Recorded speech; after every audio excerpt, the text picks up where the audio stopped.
hajiyo sorigleye sorigleye sorigleye sorigleye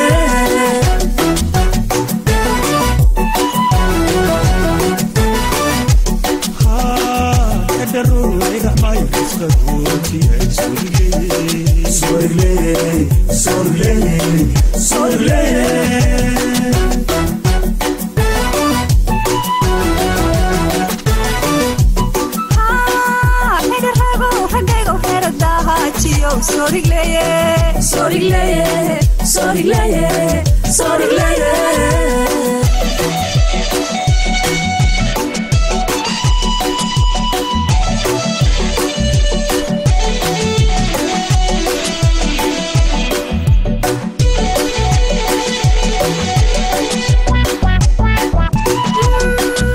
Herhago rujar karono walal takalay takalay takalay takalay.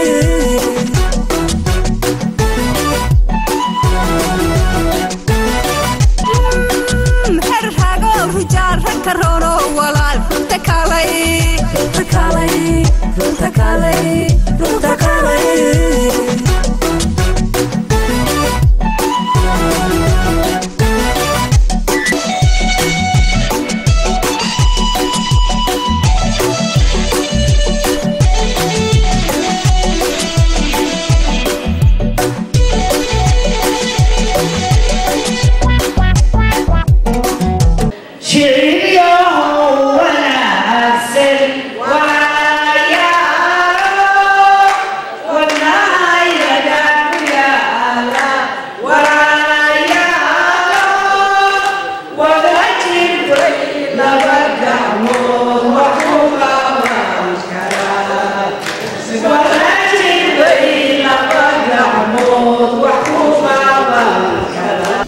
Tonight's focus, and I want us to understand, tonight's scope is for us to have a conversation, for us to have a dialogue.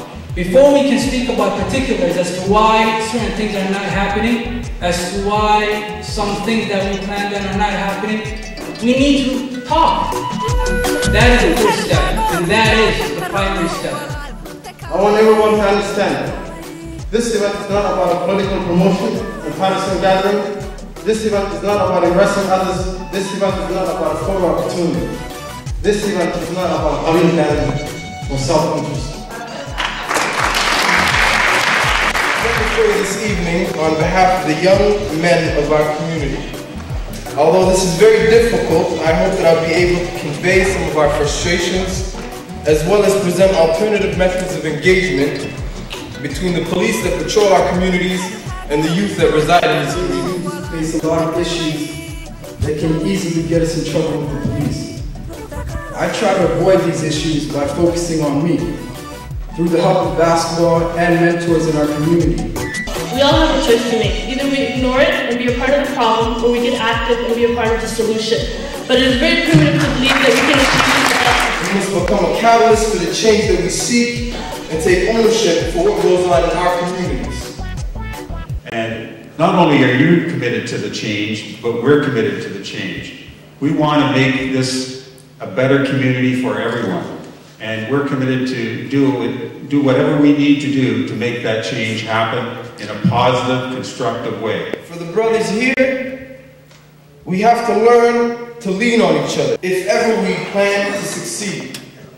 I always try to teach the kids that I work with is when you hold your demeanor and your composure and you're very respectful, it's very hard for someone to disrespect you when you're very respectful. So if there's any advice that I can give you. The mothers in the Somali Canadian community feel as though the criminal justice system is failing their youth and that police officers do not take into account all the following things that are stated in the Criminal Justice Act. You have to understand these police officers are working in an area where there are people who are very motivated criminals as well.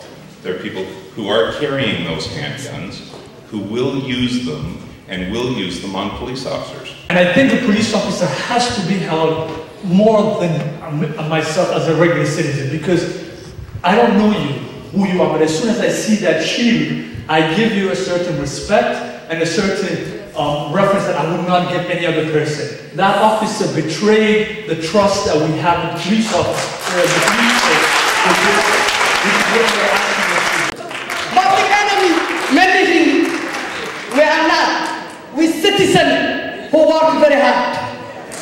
So we can't always point the finger and say that, oh, it's their problem, why they're doing this, why they're listening to our community, why they're listening to our areas. When the fact is, we should make our areas easier. Once we do that, that's their job. So they have to do that. For a long time now, the Somali community deals with matters in their own hands. And in addition to that, the Somali youth also know that the community will not go to court. They will not finger them, they will not point them out, they will not come and testify. That's been one of our biggest challenges as investigators.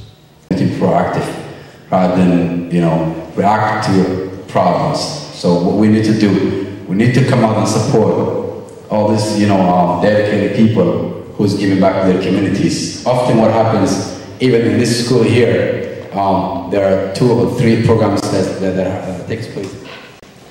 I've been a member of this community for many, many years and volunteered, and I've been different in conferences. I have never been one like this. I want to tell you this.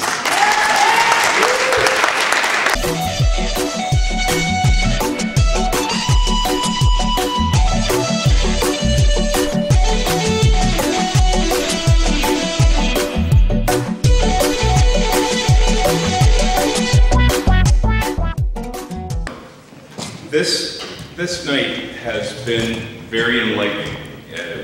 We are learning a lot. We're learning a lot about what the community, how the community feels, and it's our intent to continue with this dialogue and for this to be one night that starts a grassroots movement that goes on for a period of time. That's the equality that we're seeking. That's the fairness. After 20 years, we deserve that. When you make arrests, I think it should be with dignity and with responsibility. I agree. There is something that you need to understand as well, and I alluded to it earlier, and I tried to talk about it. I told you that I want to make sure that my police officers go home safe at the end of the day. To talk about the reality, Somalis, we should forget thinking, what's going back home. We are part of the Canadian society. Let us go ahead. Let us think the development of your society and your children.